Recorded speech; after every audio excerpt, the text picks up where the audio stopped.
naka-gown, rainbow toga, uniforme, o simpleng get-up lang. Lahat, welcome sa graduation rites ceremony ng Quezon City LGU para sa mga miyembro ng LGBTQIA+.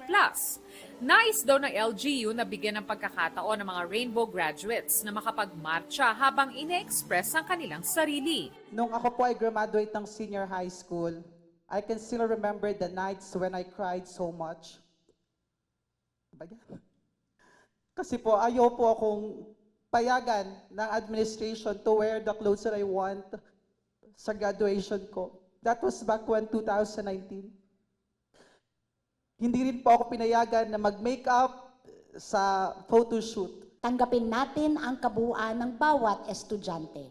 Hindi lang ang kanilang grado, kundi pati ang kanilang pagkatao. Tulad ng regular graduates, nakatanggap din sila ng diploma.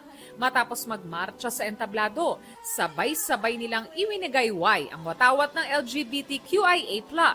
Sabi ng mga rainbow graduate, malaking bagay sa kanila ang ganitong pagtitipon para malayang ipahayag ang kanilang mga saloobin at isulong ang pantay na karapatan para sa kanila.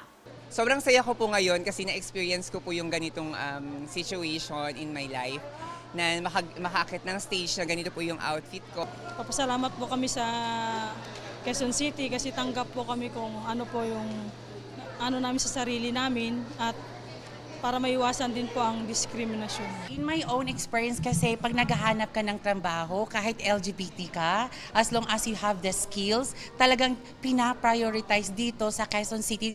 Para sa GMA Integrated News, Von Aquino, nakatutok, 24 oras.